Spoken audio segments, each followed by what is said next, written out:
If you wanted to destroy your own country, you wouldn't need an invasion. You wouldn't need a natural disaster. You just need a series of decisions. Decisions that hollow out your institutions, drain your workforce, lock your economy into a dependency that you can't escape, and then commit to a war that ties all of it together. At each step, things would still look stable, until suddenly they don't. Because this isn't the story of a country that's been defeated. It's the country of one that did it to itself. And what makes it extraordinary, what makes it worth the next 15 minutes of your time, is that we can trace every single step. The moment it started, the mechanism that made each one worse, and the point of no return that almost nobody saw coming. This is Russia in 2026, and this is exactly how it happened. Russia entered the 21st century with advantages that most countries could only dream about. The world's largest landmass, a permanent seat on the United Nations Security Council, the biggest nuclear arsenal on the planet. Beneath its soil, oil, gas, metals, and rare materials that the modern world still can't function without. And above ground, a population shaped by generations of intensive technical education. Engineers, scientists, mathematicians, a genuine intellectual inheritance built over decades. The 1990s had been brutal. The Soviet collapse shredded the economy, cratering living standards and leaving a country in shock. But by the early 2000s, something had shifted. Energy prices were climbing. Foreign capital was available. Globalization was accelerating. Russia had a rare opening, the kind that comes along maybe once in a generation, to build something genuinely durable. A diversified economy, functioning institutions, integration into international frameworks that reward long-term development. But instead, it built something else entirely. Not a state designed to grow, but a state designed to control. And here's the thing. The man who built it didn't inherit a doomed country. Vladimir Putin consolidated a system that, step by step, converted Russia's extraordinary starting advantages into something far more fragile than anyone on the outside was willing to admit. It didn't happen in a single catastrophic moment. It never does. It happened through a sequence of decisions, each of them rational in isolation, each of them quietly poisonous in the long run. And by the time the damage became visible, the door had already been closing for years. So if you wanted to destroy a country like this, a country with nuclear weapons, natural resources, a permanent seat at the biggest table in the world, you wouldn't attack it from the outside. You'd have to convince it to do the job itself. Here's how. Step by step. Step one is the one that nobody notices at the time. You take a functioning, albeit chaotic system, and you make it answer to just one person. Russia in 2003 had a moment that clarified everything. A company called Yukos, at the time one of the largest oil producers in the country, was systematically dismantled by the Russian state. Its CEO, Mikhail Khodorkovsky, was arrested, tried, and imprisoned. The legal justifications were elaborate, but the message was simple. In Russia, large-scale economic power was conditional. It existed at the pleasure of the Kremlin, and it could be revoked without warning. Every business leader, every regional governor, every senior official in the country received that message, and they adjusted accordingly. Scholars who study this period have a term for what Russia built: patronal politics, a system where formal law does exist. There are courts, there are regulators, there are rules, but decisive power runs through informal networks of personal loyalty. Who do you owe? Who protects you? Who can destroy you? In a system like that, independence becomes a liability. A regional leader with genuine popular support becomes a threat. An official who delivers uncomfortable truths is a problem. A court that rules against the Kremlin is an anomaly to be corrected. And this creates a specific and devastating administrative failure, one that would matter enormously later when Russia needed to adapt fast. When officials are rewarded for loyalty and punished for honesty, the entire apparatus of government learns to perform success rather than achieve it. Problems don't get solved. They get reassigned, relabeled, and buried. The state can appear to function smoothly, right up until the moment it needs to respond to something that it didn't see coming. In 2020, constitutional changes deepened this further. Presidential authority was strengthened. Checks were weakened. The state became increasingly dependent on the survival instincts and judgment of a single man. Great powers don't work like that. They build systems that outlast leaders. Russia built a state that depended on one. And here's what happens when you run a country like that long enough. you start making decisions that no one around you will push back on, which leads us directly to the money. Step 2 is where the cash flows in, and it's where the trap gets set. Russia didn't just happen to be oil and gas dependent. Its political system learned to rely on the structure of resource rents, and then shape the entire economy around that structure. Here's why that matters. In a diversified economy, wealth comes from millions of independent decisions. Firms competing, experimenting, failing, and then trying again. That kind of dynamism generates something beyond money. It generates a class of people with capital, expertise, and the habit of autonomy. It generates institutions, courts that enforce contracts, regulators that set standards, universities that pipeline talent into new industries. In a resource economy, the state sits on the pipe. Wealth flows through choke points it controls. Pipelines, export terminals, state-linked firms. Loyalty gets rewarded with access. Disobedience gets punished by cutting it off. Politically convenient, but economically fragile. When law gets applied selectively rather than impartially, economic actors plan defensively. Long-term investment becomes irrational when property rights aren't secure. Innovation becomes dangerous when success can attract the attention of people who might simply take it. The safest strategy in that environment becomes build small, stay invisible, keep your assets liquid, and keep your options abroad. The result is a country that produces brilliant scientists and then struggles to turn their work into industries. Russia's research and development spending stayed well below the levels of leading innovation economies throughout this period. Technology doesn't get commanded into existence. It gets built by open institutions, long timelines, and fierce competition, none of which Russia's system was particularly good at protecting. And then there was the energy picture. By the time the invasion began, Europe was still deeply reliant on Russian gas. That leverage felt like strength. But we'll come back to what happened to it, because the answer is one of the most dramatic reversals in modern economic history. But by the mid-2010s, the structural problems were already being flagged in international assessments. Limited diversification, a dominant state, a business environment that discouraged exactly the long-term risk-taking that drives modern growth. Russia wasn't broken, it just wasn't building. And then, in February of 2022, it made a decision that turned all of those quiet vulnerabilities into an open emergency simultaneously. The invasion of Ukraine didn't create Russia's problems, it exposed them, and then locked them in. From the very first week, costs started compounding in ways the Kremlin's planning clearly hadn't accounted for. Western sanctions hit hard and fast. Hundreds of billions in Russian sovereign assets held abroad, money the central bank had accumulated for exactly this kind of crisis, was frozen. It was unusable. Export controls targeted something even more damaging than trade: access to the future. Advanced electronics, precision manufacturing tools, semiconductors, the components that modern weapon systems and modern economies actually run on. Russia found workarounds through gray channels and parallel imports. But a workaround isn't a development strategy. It's a confession of dependency. Meanwhile, the military spending numbers were extraordinary. According to SIPRI, the Stockholm International Peace Research Institute, Russia's military expenditure hit roughly $149 billion in 2024. That was 7.1% of their entire economy, and 19% of all government spending. By 2025, those figures climbed further, around 7.5% of GDP, with defense and security combined consuming approximately 41% of Russia's total federal budget, more than education, healthcare, social policy, and direct economic investment combined. Let that sit for a moment.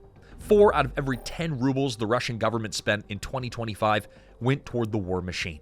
Now, to control the inflation that all of this spending was generating, which hit 9.5% annually in 2024, Russia's central bank raised its key interest rate to 21%, a 20-year record. Businesses couldn't borrow, investment contracted.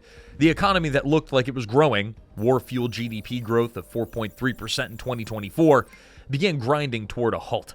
By 2025, real GDP growth had collapsed to 0.6%, according to the IMF. World Bank projections for 2026 and 2027 hold roughly at 1%. The war looked like it was working, but underneath, Russia was becoming poorer in every way that matters for the long run. And it was about to lose something far more valuable than money. Hey, if this breakdown is landing, subscribe to Fall of Nations right now. because what comes next is where it stops being a story about geopolitics and starts being a story about people. And the numbers here are the ones the Kremlin absolutely does not want you to see. Here's the part that rarely makes the front page. Now, while the tanks rolled and the sanctions hit and the budgets ballooned, Russia was quietly losing the one resource that no oil revenue could replace: its people, its best people. Since February 2022, between 550 and 850,000 Russians have left and not returned. This figure comes from the Russia Matters Russia-Ukraine War Report Card, and it almost certainly undercounts the real number. Russian statistics only capture those who formally deregister before leaving. But the raw number isn't even the most important part. Who left is. The average age of the first emigration wave was 32. Some 86% held university degrees, nearly triple the national average. The Russian government's own data confirmed that roughly 100,000 IT workers, around 10% of the entire sector, departed and didn't come back. In the first weeks after the invasion, a Russian tech industry trade group estimated that between 50,000 and 70,000 tech workers had already left, with another 70 to 100,000 expected to follow. Now, these weren't people approaching retirement. They were engineers, researchers, startup founders, coders, the exact segment that any modern economy depends on for innovation, productivity, and connection to the global knowledge economy.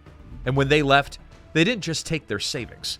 They took their networks, their relationships with European research institutions and global tech firms, the companies they were about to build, the patents that they hadn't filed yet. That loss doesn't show up in a single year's GDP data. Rather, it compounds across decades. Outrush, one of the most rigorous independent research programs that tracked this exodus, found that as of 2024, only around 8% of immigrants were returning per year. The rest weren't coming back, not without fundamental political change. And of those who did briefly return, about 80% left again within a year. The ones abroad are staying abroad. Meanwhile, Russia's underlying demographic crisis, already severe before the war, has been accelerating. The country's natural population declined by 596,200 people in 2024 alone. And that trend continued in 2025. However, Rosstat stopped publishing monthly data on births and deaths in mid-2025. By the end of 2023, the Institute of Economics and the Russian Academy of Sciences reported a labor deficit of 4.8 million workers. And with unemployment hovering near historic lows of around 2.4%, that may sound like a tight, healthy economy, but it isn't. It means the military, the defense complex, and civilian sector are all competing for the same shrinking pool of workers simultaneously, and none of them are winning. The Kremlin's answer has largely been to just recruit more soldiers, offering signing bonuses that have climbed steadily since 2022, pulling yet more working-age men out of the civilian economy every month. The army was reportedly drawing down 30 to 35,000 workers from the civilian labor pool monthly at peak recruitment. That's not a number that any economy can absorb without long-term damage. There's a term for what happens when all of this runs at the same time: a demographic fuse. Mistakes become harder to repair. Recovery becomes structurally more difficult. The window for reversal gets shorter with every year that passes. Which brings us to what Russia lost in the outside world, and why rebuilding it will take longer than almost anyone is acknowledging. It wasn't just money that got frozen. It was trust. And trust turns out to be a form of infrastructure, one that takes generations to build and weeks to destroy. After February of 2022, Russia was expelled from the Council of Europe, severing its citizens from decades of supranational legal protections. The UN General Assembly voted to suspend Russia from the Human Rights Council. Academic exchanges collapsed. Foreign students stopped coming. Global firms that had spent years building Russian operations pulled out. Association with Russia became politically toxic across much of the world, not just in government, but in markets, in science, in culture. The energy picture shifted just as dramatically. Europe moved aggressively to reduce its dependence on Russian fossil fuels. The EU's share of Russian gas imports collapsed between 2021 and 2024. A structural economic relationship reframed as a strategic liability and dismantled on an accelerated timeline. The European Commission published its roadmap to fully end dependency on Russian energy in May of 2025. Russia rerouted oil where it could. Tankers are flexible, but pipelines are not. They're built for specific geography, specific partners, and they require long-term commitment from buyers who now understand exactly how exposed they've been. New routes take years, and they require trust that Russia had spent. As options narrowed, dependencies deepened. Isolation doesn't produce self-sufficiency. It produces reliance on a smaller circle of partners. Partners who know that they're your only option and price accordingly. Russia moved from selling energy into competitive global markets to negotiating from an increasingly weak position, with fewer buyers and fewer alternatives. Now, what the Kremlin framed as sovereignty, operating outside Western rules, produced the opposite effect in practice. Fewer choices, more expensive inputs, a narrowing circle of allies, none of whom are positioned to replace what Russia had lost. And here's what the economic model looked like from the inside by the time all these forces converged. A wartime economy can look from the outside like a functioning economy. Factories can run, unemployment stays low, headline growth, for a time, holds up. This is exactly what happened in Russia through 2023 and 2024. State cash poured into defense production, and GDP responded. Some Western commentators called it resilience. But there's a question you have to ask about any economy. What is it actually producing? Tanks and artillery shells don't compound. They get consumed. They don't generate supply chains, exports, or the knowledge clusters that can build long-term national strength. When the state becomes the dominant buyer and classifies an increasing share of what it's purchasing, firms learn to satisfy bureaucratic requirements rather than global markets. Quantity replaces quality. Secrecy expands. Corruption, which was always present, becomes harder to detect and easier to deny. And then the bill comes due. By 2025, the IMF confirmed GDP growth at just 0.6%. World Bank projections through 2026 and 2027 sit at roughly 1%, and those assume no further deterioration. Meanwhile, defense and security spending consumed about 41% of the federal budget, squeezing the civilian economy from every direction at once.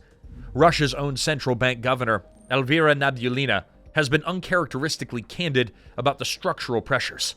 High rates, labor shortage, overheated demand chasing a supply base that can't expand fast enough. The economy, in her framing, is returning to a balanced growth path.